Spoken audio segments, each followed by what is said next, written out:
On the podcast with us today is Scott Choppin. Scott, welcome to the podcast. Dan, great to be here. Thanks for the invite. Well, Scott, I want you to get us started because we're going to be diving into this new construction acquisition that you've been working on for the last 8 months called Montebello in Montebello, California.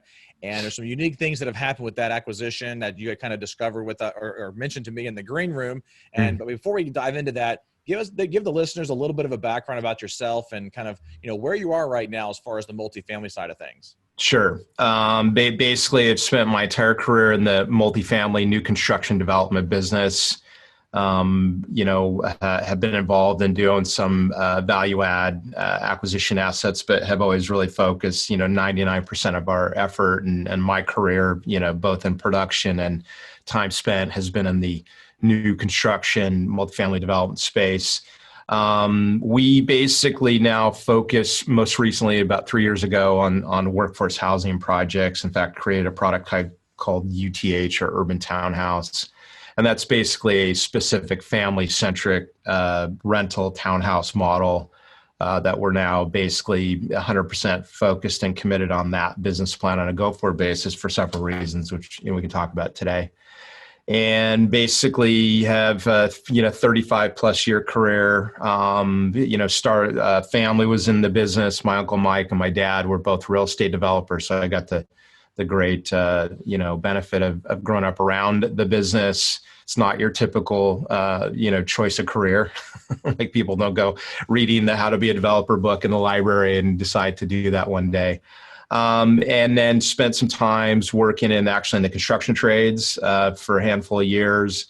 I decided, I was going to pick real estate development as my career, and basically left doing that. Went to college, got a finance degree from a college in California, Cal Poly San Luis Obispo, and then importantly worked for a couple of very significant major real estate development companies in the early part of my career with the sole purpose of really getting, educated and have the capability to be, fully knowledgeable about the real estate development process, because it is, more complicated than, other business types in real estate. And formed Urban Pacific 20 years ago. In fact, this last March was our 20th year in operations, and been through now 2 recessions. Learned lots of good lessons in both those. And in fact, it's a major part of what informs us to focus on the workforce housing space in our development operations. Well, I'm looking forward to diving into this deal, and without further ado, let's just dive right into it. And sure. I want you to first kind of talk to us a little bit about, the acquisition piece of this, because obviously this is new development, so we're not going in and buying an existing building, right? You're going to be going in and buying the land. And so kind of walk us through kind of the steps that you took to be able to get to the point of actually acquiring the land to be able to do this new construction. Yeah, sure. And it's, for, any of the folks in your audience and yourself that are familiar with the development process, development, requires for the most part that you're buying some vacant parcel or some, vastly underutilized, property that you're going to tear down generally because we're building new. And so that throws us into a lot of assessments, meaning, research and judgments about a deal, about a location, about the zoning, that really has us spend a lot of time being, setting up criterion standards, like we will acquire this site and not that site. So why I say it that way is one of the primary pieces of our decision making, for the last several years, but really almost my entire career, is that we really want to avoid really heavy lift entitlement processes, meaning, rezoning, tract maps. In California, we have something called the General Plan Amendment. We can get into EIRs, environmental impact reports. And so over the life of the company, we've done a lot of that. But about 3 years ago, with this focus on the UTH workforce housing model, we really wanted to get into production, which means we want to avoid the entitlement process. So this site already had all the zoning in place. In fact, there's a partner of mine, a younger gentleman named Francis Moreno, who basically sort of had this natural entrepreneurial capability. He bought the land and took it through a 2-year general plan amendment and rezone process, like with no background, no knowledge. He just figured it out. Pretty amazing. And so what that means for us is that we were able to, Francis and us paired up in a joint venture, a land joint venture. And so that did a couple things. One is that the entitlement process was already done. We arrived on the scene and that was complete. And then we could pair up with, equity, our own lender relationships, our construction teams, our track record. In fact, we revised the plans to some degree. He had processed it as a condo project. And we basically came in and said, hey, let's do our UTH, workforce housing rental model, which is a 5-bedroom, 4-bath townhouse. So it matched to some degree. His was townhouses, but for sale. Ours was townhouses for rent, all new construction, of course. And we went in and were able to step into the entitlements, revise the plans to some degree, and then go straight into submitting into plan check. And then actually completed the plan check. And only then did we close the land. So we were like literally fully baked and ready to go with permits ready to issue, obviously no entitlement risk. And we could go straight into, plan production and then permit issuance. And then, when that's ready, close our loan, bring our equity in. Equity, we paired up with a fund manager based in Tel Aviv called SDB. And they brought in, I think they brought in about $1.4 million of equity. We did the 10% co-invest as we do in many deals, and then closed the land. Basically, construction loan, equity, permit issuance, all at the same time, which is our preference. Doesn't always work out timing wise that way, but that really mitigates risk to the maximum degree that you can, because you're not going to commit to close that land until everything is literally fully ready to go. So I'm going to step back for just a moment and kind of go back to your decision process of, obviously there's two ways you can do this, right? You could either go find your own piece of land and do all this entitlement work ahead of time yourself, or you can do this kind of land JV partnership that you did with this gentleman. Right. So what kind of time would you say is that actually saving you to be able to do that JV partnership versus trying to just go find land yourself? Well, we do actually. The JV's probably only maybe like literally 1 or 2% of our deal flow entirely. We normally, just like I think most folks will, we have broker networks and, we do our own, research. And so what the key though is, I think to answer your question is, we're only going to buy land, whether it's in the JV or our own purchase that's already zoned. So the key is that we're skipping the entitlement process entirely. And how much time does that save you? Oh yeah, sorry. Probably it depends on the level of entitlements, but it could be anywhere from 8 months to 2 years of time savings. Wow. Yeah. And yeah, right. And, it's California. We're the most difficult, location to do that kind of stuff, in the entire United States. And so, we know how to do that, right, Dan? But it's like because we know it so well, we choose to skip it. Right? Like we know the breakdowns in it, and we know the complexity and the time, that it takes, and the costs. And by the way, the risk. I mean, we've had projects, not many, because we just don't do this process anymore, where you'll get all the way to the end of a year-long, rezone, process, and the city council will say no. And in fact, that's one of the reasons why we never buy land before the entitlements are in place. So we remove all that political risk. I mean, that's been a rule of mine for, probably since I started the company, just because, you see too many developers, and, we've done it on occasion ourselves. You go deep. You don't close land, you put long-term options or escrows on your land, and then you go, try to push or process your entitlements through. But you got to get that city council vote and let the appeal period run 30 days thereafter. That's California regs.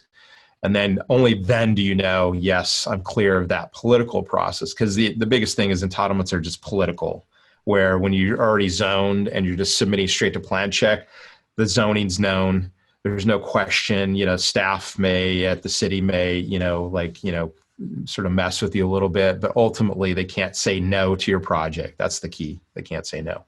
Mm-hmm. So was there anybody else that you were competing with for this kind of, for this particular piece of land to be able to do this build? Yeah. Great question. So Francis and I developed a rapport He had actually found me, I do a lot of writing on the internet in various locations, and he happened to come across a series of posts that we had written in one particular website.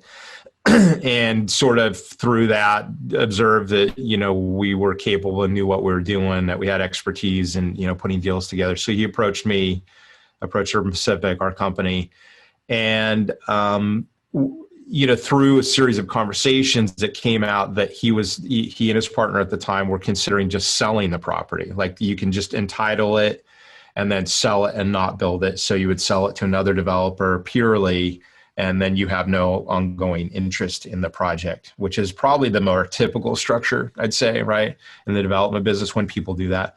But he came along and we, of course, would entertain buying properties because that's what we do predominantly. But it was interesting. I saw an opportunity to make an offer to Francis in a couple different ways. One is, he could stay on and likely make more money, both, during the construction period for developer fee and then also the back end of profit share.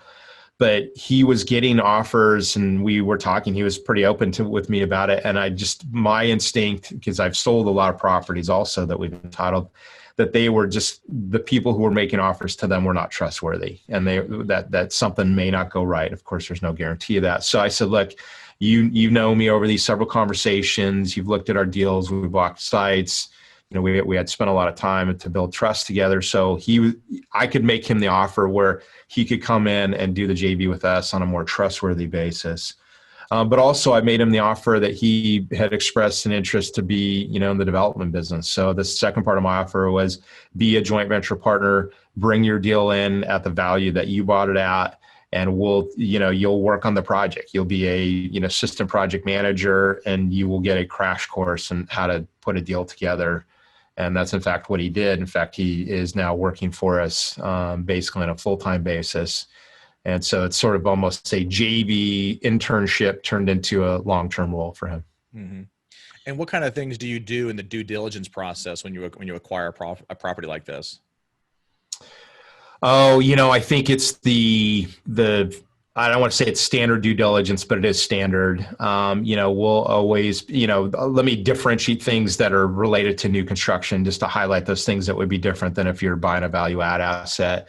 So we're going to always check the soils. We'll do a geotechnical engineering report because we're going to build new foundations on the property. We got to know what the soils conditions are, how to prepare it. We'll always do a phase 1 environmental report. A lot of our sites are in residential neighborhoods, so the likelihood of running into an environmentally impacted site, meaning, underground tanks or, whatever, former gasoline stations, we tend to avoid that. But just as a rule, that's a standard practice for us, just to make sure it's fairly low cost to do a phase 1. We'll always research the zoning. We'll research the market, of course. We'll check, rent comparables. In fact, that's usually in the beginning. I'll underwrite a deal with our underwriting teams, and we'll get the land. We'll do a quick, assessment of the layout, meaning we know we can fit 22 dwelling units per acre on a given site. So we can always do the math fairly accurately, not perfectly. We don't lay it out that early. And then we'll run a, pro forma. Our teams will run a pro forma, and then we'll always check rents, check operating expenses.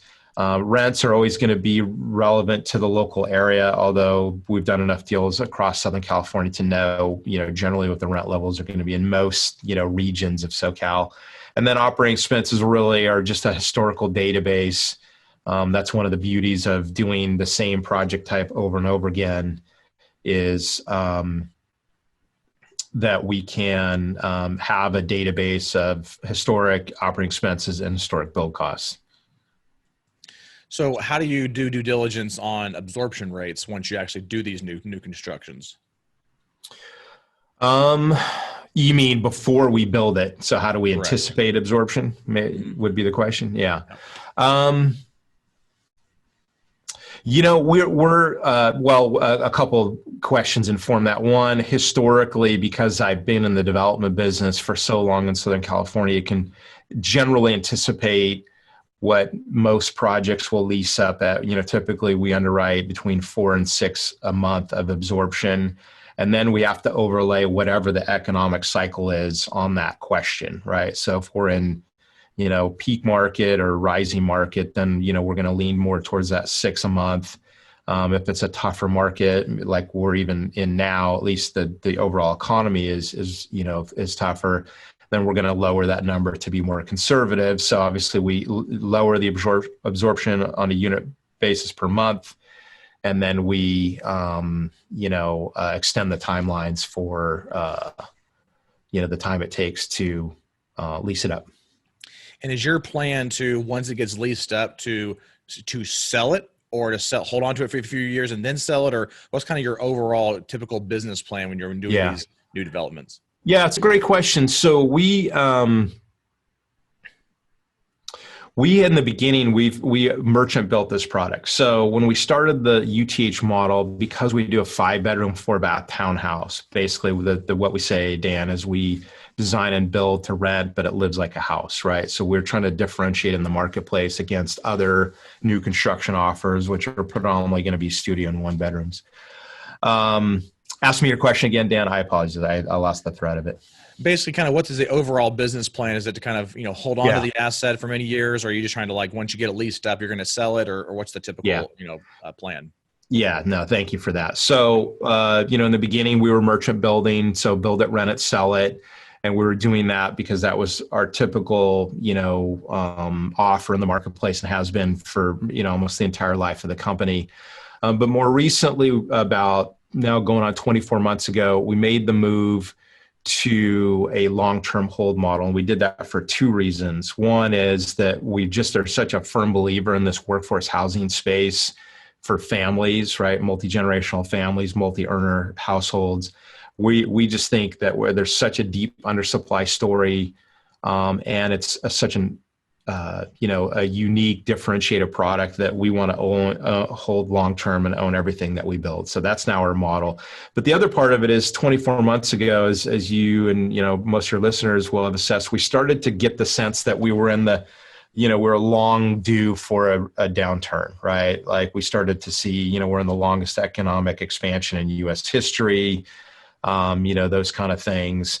And so I just was starting to feel, lessons learned from 2008, that it was time to go long-term hold, which would give us a situation where, if we long-term hold, and we usually raise capital on a 10-year hold basis, that if a recession came in 2 or 3 or 4 or 5 years, that was sort of what we were anticipating at the time, about 18 to 24 months ago, that we would be not insulated, we wouldn't be bulletproof, but that we would be patient, right? Like our investors and us would be in the deal for 10 years, that if a recession came, that the valuations, not that we would be indifferent to them, but we wouldn't be compelled to sell in 3 years, because that's when our, investors expected their capital back, right? And so we could be patient, ride through the recession. And part of what we knew already was that our tenant base, because it's multi-earner working families, these were going to be a stable, renter base, right? Like statistically, if we looked at 2007 to 2009, we had very stable renter base, even growing slightly from the foreclosure market in the 2008 marketplace.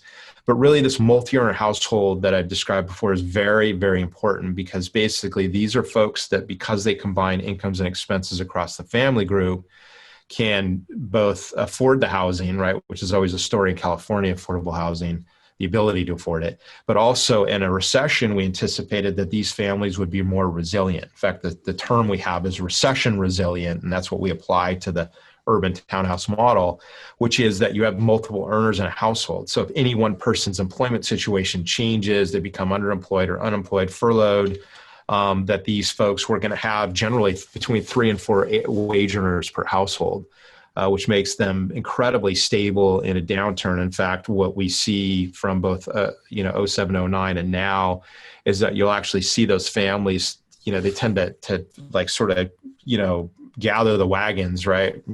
Round up the wagons, get into a defensive position, and people will start to move in with them, right? Kids will come home, in-laws will move in, grandparents will move in, and then they basically become like a economic, defensive unit, if you will, which has them be incredibly stable, during tough times. And that's exactly what we're seeing now.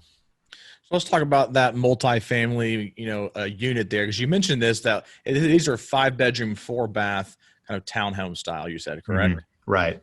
So, so in this 5-bedroom, 4-bath, is that how many families do you typically have in there, or is it usually just one family where there's multiple people that are, working inside that family?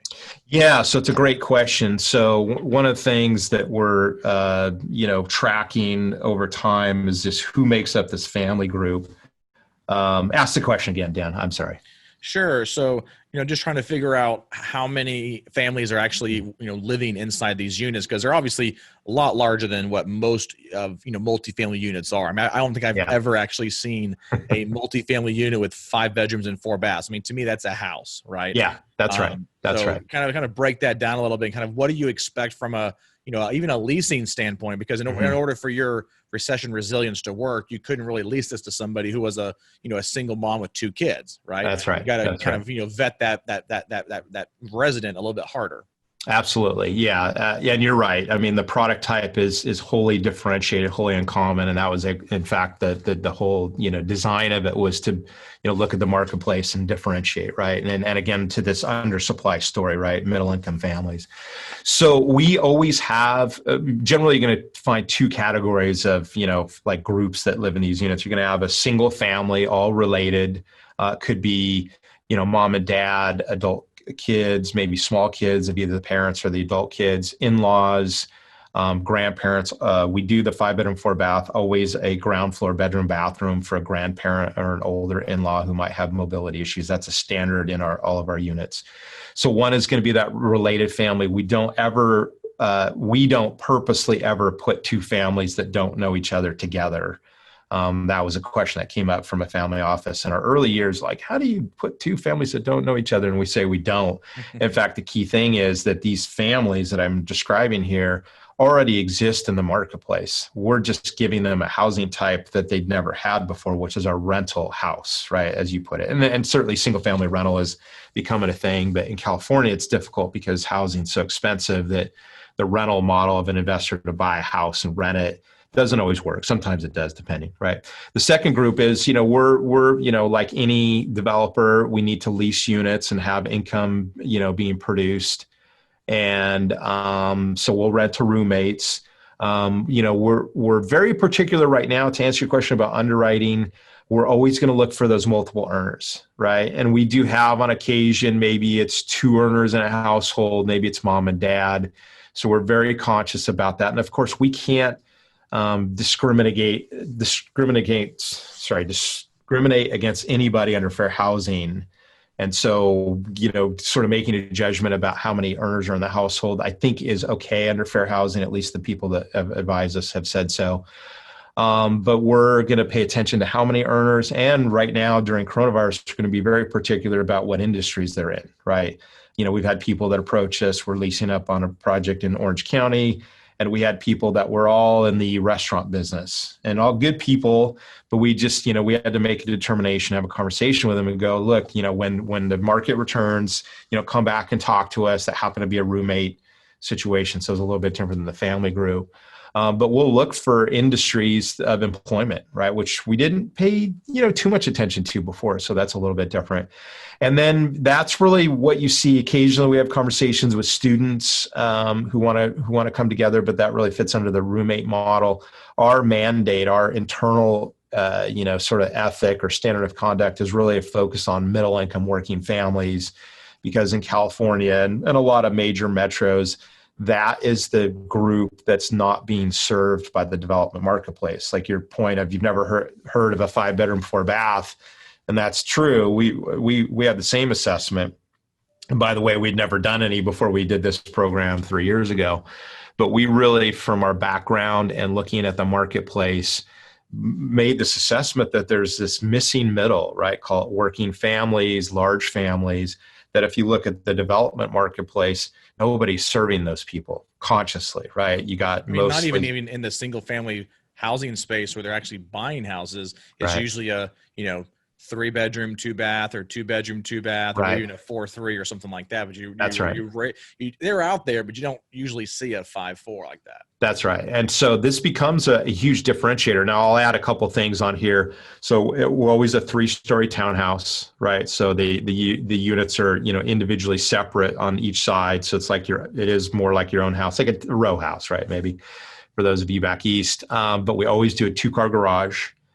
Whereas in unit laundry room, air conditioning, obviously the units are brand new. So if you think about it from the tenant standpoint, if they have a big family and they have enough income to afford the property, given the rents and their incomes, it's like a light bulb went off. They're like, wow, we didn't even know this existed. In fact, interestingly, that came from this, I've always said to our leasing teams, our main competition are rental houses, like in whatever market we're in. If we're in Fullerton or Montebello, we're talking about today. I go, people are going to look at single family rentals as a comparison to our unit. But interestingly enough, Dan, what we found out is that these people mostly think of themselves as apartment renters. They're not looking for a house. So when they do look for a new house, they're, hey, kids are moving home and, hey, grandma wants to come live with us. They go out into the apartment market. And then they start to assess what's out there given what their family condition is. And of course, as you just said, in California, the largest predominance is 2-bedroom units, right? From our development history, that was the predominance. And they can't find anything. In fact, a lot of families, what we find, when we rent to them, they're coming out of 2 units, maybe side by side, or maybe one part of the family lives in this unit and, next door, a block down, the rest of the family lives, but they are living in this economic sharing unit that I described earlier. And so we're pulling them out of 2 units, giving them one house to live in with all these, physical benefits like air conditioning, a 2-car garage. And, by the way, what apartments, in the marketplace have their own direct access private 2-car garage like your house does, like most people's houses do. It's a total differentiator. It's really subtle, right? It's a garage. What's the big deal? But when you're a renter family, and particularly when what we find is, say, mom works the night shift as a nurse, and she comes home late, she can basically pull on the property, and we gate them when we can, like the actual property with the driveway gate. But think about it. They can open their garage door, roll in, close the garage door, and they are like in their bubble and, relatively protected from what, from a safety standpoint, when those kind of things happen. So when working class families start to think about these things, they go, oh, I never had that opportunity. I never had an apartment that had a 2-car garage or 4 bathrooms for that matter. Well, I will say that our group just acquired a property. It's a Class A property out of Charlotte. And one of the differentiating factors for that property was that they actually do have direct access garages in those apartment units. Not 2-car. It's only one for 1 car. But still, that's definitely a big differentiator in the market. Yeah. And we're the only product in the market that actually has it. So it's course. Yeah. And are you finding that like in leasing that is, becomes an advantage? Absolutely. 100%. Yeah. Those ones are the hardest ones to have come available because they're in such high demand. Yeah, people don't want to leave them, and then when they do open up, they rent right away, probably at a obviously good rent premium. So we standardize that. Like every unit we build has a 2-car garage. So if you think about it now, every property that we'll own will have that. In a market that's similar to what you described. I think you said Charlotte. It's just not it's not typical, so it stands out when people do see it. What's the square footage of those units? Yeah, so we've standardized our unit. One of the beauties is we've turned this into a production operation for construction. We literally build like 2 unit plans. They're both 5-bedroom, 4-bath. That's 1,750 square feet, 5-bedroom, 4-bath, 3-story townhouse, 2-car garage, laundry rooms. What else? Kitchen, like the second floor is is a kitchen, family room combination, kitchen island. So, as far as finishes, we're relatively, competitive in the marketplace. We do quartz countertops, production cabinets with, self-closing mechanisms.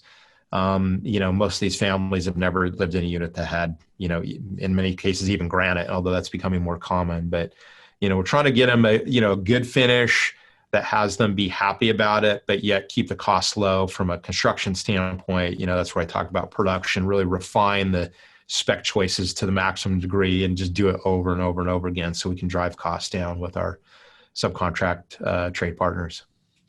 And what's the lease rate on these units? So it depends, but I'll give you a range. So let's talk about Montebello. We're going to go out at Montebello at 3,500 a month. I think we're going to do better than that. So in Orange County on our Fullerton project, we pro forma 3,500. And we're now leasing at 3,800. So we're above pro forma even during the coronavirus lockdown. I'm happy to say, we're really seeing these families who are, in this sort of recombination move, like, joining back together to, better afford their lifestyle. We're seeing that move. And so 3,800 seems to be the market. Montebello, I'm going to be a little bit more cautious. It's San Gabriel Valley, very healthy market, but, doesn't quite have the, the reputation as Orange County. But I've already got, interestingly enough, one of our, construction foremen for one of the trade partners that works on our site. He's going to rent one of the units. And I think that's a great example. He's originally from Mexico, immigrated here legally, runs a framing subcontracting company, lives actually in the San Gabriel Valley, a couple cities over. And so he, has now worked on several projects of ours. And he came to me and he said, "Hey, I want that back unit in the corner. I want that to be my unit." I go, "Great." And so actually he's been really helpful of sort of, being a proxy for us in, most of our families are Hispanic families, as you'd imagine, in California, to really give us insights into, how do people live physically? Like, he gave us pointers on, hey, smaller kitchen window, bigger cabinets on the uppers, right? We had this whole conversation on this deal about, do we do hard surfacing on the stairs or carpet? Carpet on stairs is always going to be more cost effective, but, it also a family in a 5-bedroom unit, it's going to get, it's going to get beat up, on the stairs. So we're making some, incremental changes based on this one gentleman's input. So it's pretty valuable. So when you have multiple people coming into this family unit to rent, do all of the income earners have to be a signer on the lease in order to live there? Absolutely. That's a fundamental requirement of ours. And is that from the very beginning, or is that anybody down the road that wants to jump on as well? Like, for example, let's say there's two right now, and then all of a sudden somebody else wants to move in, and they're an income earner, they'd also have to be a signer on the lease? Yeah. So we have in our lease that any changes in the household, people moving out, people moving in, that they're required under the lease to notify us. And that, it's not because we want to get in their business, but obviously, as an owner and long-term, investor and sponsor of these projects, we need to know who's in the units. I mean, I think all landlords want that ultimately, but we do have a requirement that, if a income, really the way we structure it is if an income earner moves out, they need to be replaced by an income earner. If a non-working kid moves out and a new kid moves in, not that happens that often, but that would be something. If grandma moves out and grandma moves in, she's not an income earner. So we're really focused on that income earner component of it, because that's obviously for us as the landlord and operator. That's where our risk is, right? Do those people continue to be employed? And maintain their residency in that unit. I will say this, in conversations I've had with owners of properties that are predominantly renting in these Hispanic large family, neighborhoods and product, I've had stories of people that own units that have had the same tenants for 20 or 25 years, very stable, really salt of the earth. They take care of their unit. They know they have this great opportunity. They're solid working class families. And then what you hear though is there's an evolution of who exactly is in the unit. Maybe the mom and dad have been the common thread of who's in the unit and the income earners, but that you'll have people, leave and join, but that there's a sort of evolution. And we've always tried to build our lease structures with that flexibility, understanding that, because really we want these families to stay for a really long time also. That's our, our portfolio of UTH isn't old enough yet to really, have a long-term historical, measure of the length of stay of those tenants. But, all landlords want long-term tenants, stable, right? I'm giving the holy grail of tenancy, stable and long-term, right? But I think in this, excuse me, in this large family, demographic, that's, I think, going to be warranted and expected, right? That we would have long-term tenancies Because, look, part of it is, I mean, not pat myself on the back, but we have a 5-bedroom, 4-bath townhouse unit with a garage. There's not no other competitor that does that. So if they want, something similar, then there's not a lot of choice. Really, houses would be their main choice. And, of course, I don't sit here and say, look, I want to, repel our tenants from leaving. But, I go, what has us be statistically likely to hold these tenants at a good value of rent and long-term stability? I have to give them great value, right? Our projects have to have good value. And we have a lot of it in the physical format, but we do other things. We supply all of our projects with free Wi-Fi. We are making a move now with families that move in who we know through the interviews by our leasing teams that don't own a computer or have young kids who don't have good computer access, and we'll donate a couple of Chromebooks to the family. So we're setting them up. So we, the kids, because of course, everybody's working virtually in California for school, all public schools are closed and working virtually, that the capability to have internet access and a computer to access that is actually a pretty key component. So, that's not the only thing we do, but that's examples of things that we do to try to, look at who are our family groups, what is it that helps them take care of their lives so they have a good life, right? Obviously it's a rent that's attainable. It's a unit that fits their lifestyle and their way of living culturally and economically, and then add, facilitate, things on top of that that can help the story of, they're successfully living in our communities.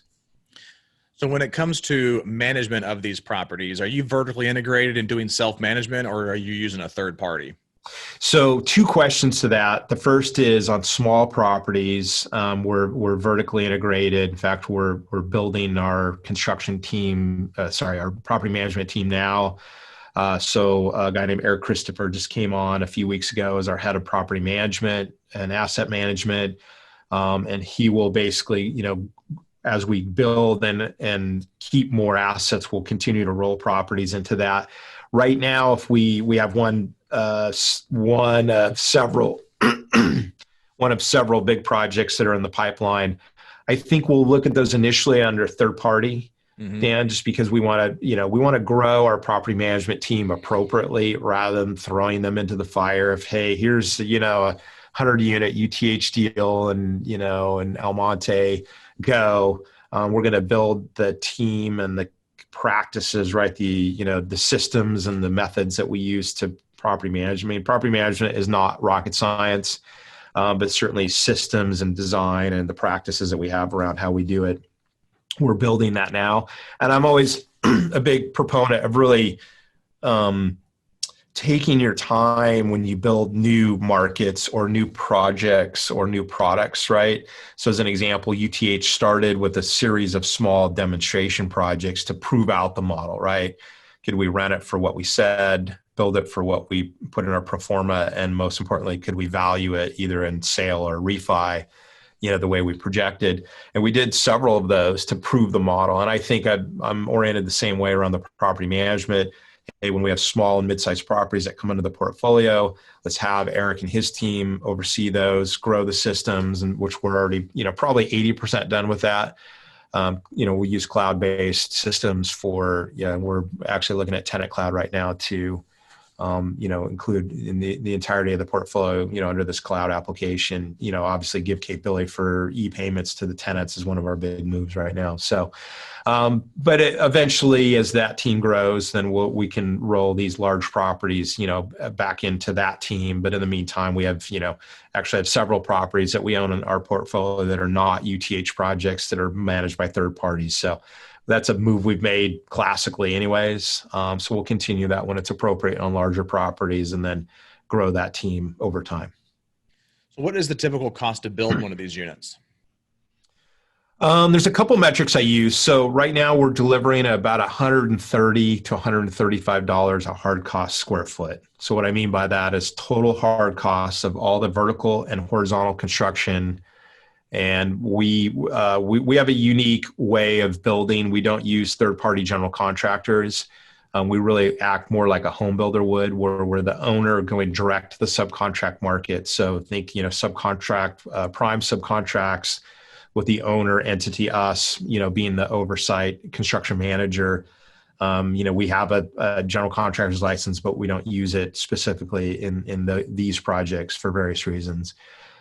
So we basically, our project LLC will contract directly with every trade. And so that's key because we don't have GC fee in the deal, and we don't have GC overhead and markup in the deal. And, we're much better at managing change orders in the process because we're negotiating direct with the subcontractor. So that keeps the cost down. I'd like to see that cost go down over time. When we get into more volume, we should expect that price to drop. And so it's the total vertical and horizontal divided by the net leasable. So when I say hard cost square foot, that's what I mean.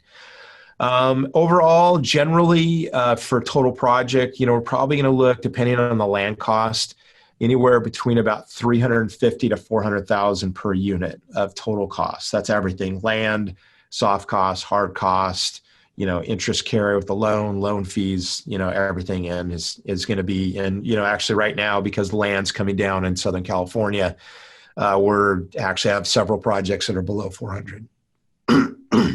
That's good. Sorry, you get the early morning froggy voice. No, that's okay. That's all right. So one of my last questions here is around the typical returns that your investors might not actually see in these types of acquisitions. So Can you speak to that? Sure. So I'm going to answer it two different ways. So under our merchant build model, build it, rent it, sell it, which, we're most of those assets are, sort of developing out of the pipeline. We were easily achieving, mid 20s to 30% IRR. As long as we were able to execute cleanly, we were getting, those internal rates of return. On a long-term hold basis, as you'd expect, when the money sits there for a longer period of time, the IRRs tend to be lower. Right now, we're tracking between about 18 and 20% on a 10-year hold. Equity multiples, somewhere above 2.5 and below 3. Sort of getting some projects to start to edge towards the 3 equity multiple for the investors. These are all LP level returns. So the 20 IRR on a 10-year hold would be to LP. Project level is obviously higher. And these are all net of fees.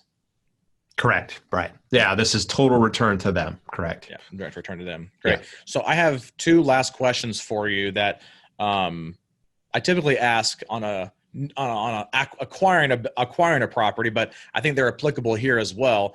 And so I'll ask them through. They're actually contrasting questions. The first question is, throughout this entire process of, doing the JV land partnership with your friend there that you knew for a while, and also going through the new construction phase, what did you find that was easier during the process that maybe in the beginning you thought might have been a little bit more challenging? On this deal particularly, just to clarify. Yeah.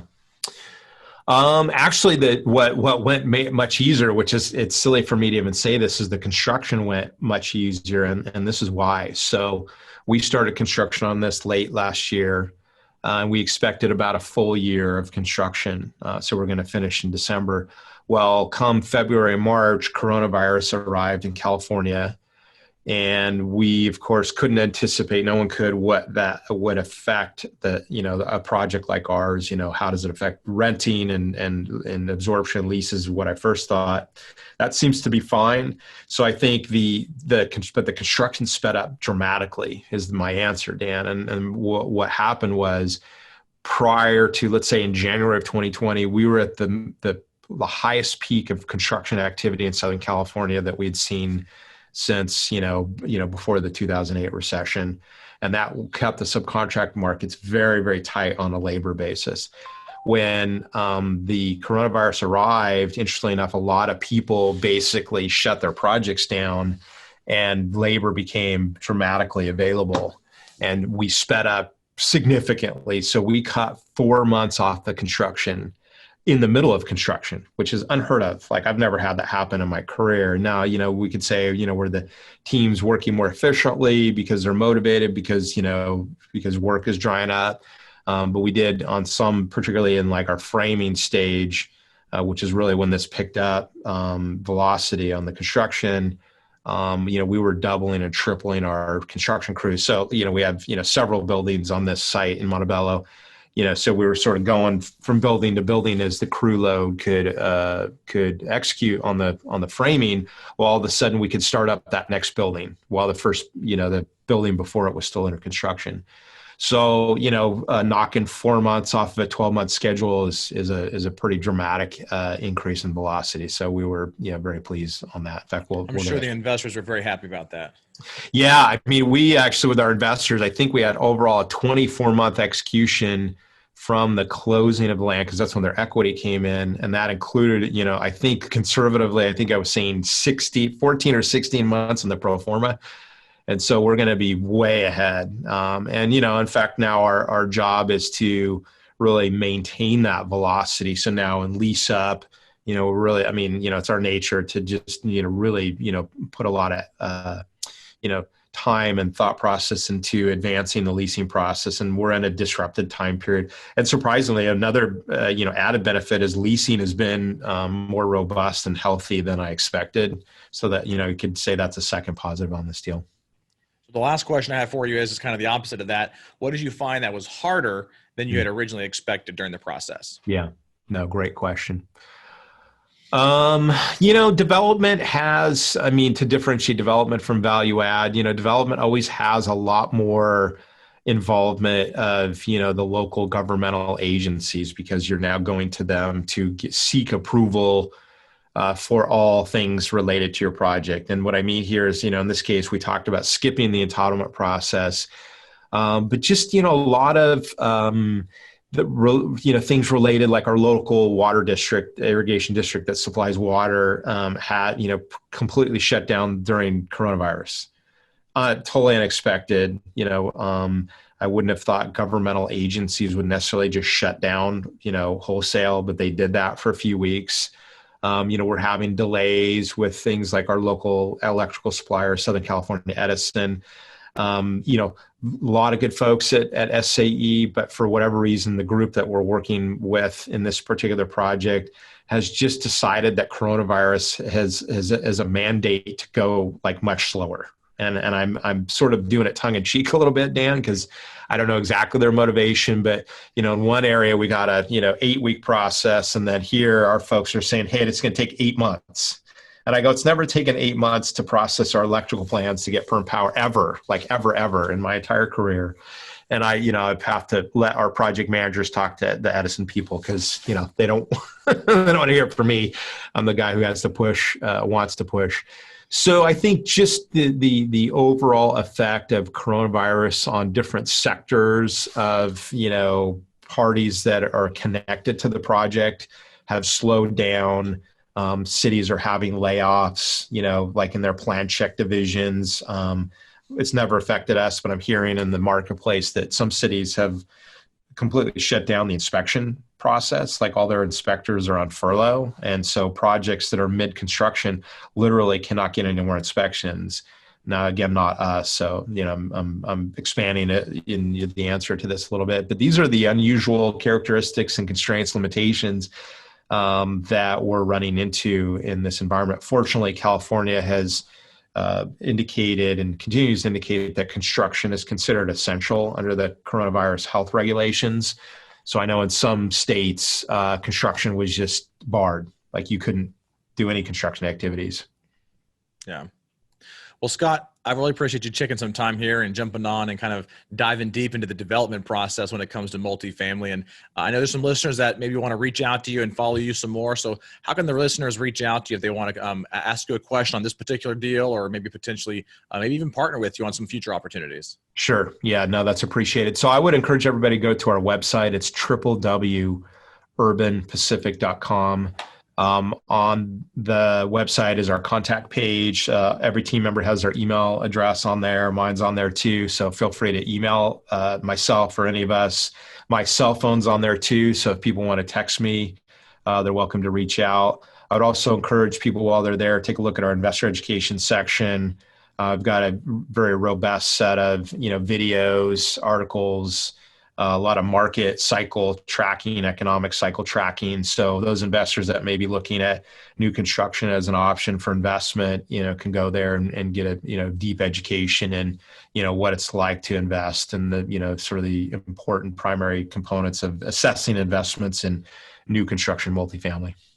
Awesome. Well, thank you so much, Scott, for taking some time and being here. Looking forward to following you some more and potentially having you back on a future episode to talk about some more of these new development properties as you continue to construct more of these multifamily deals.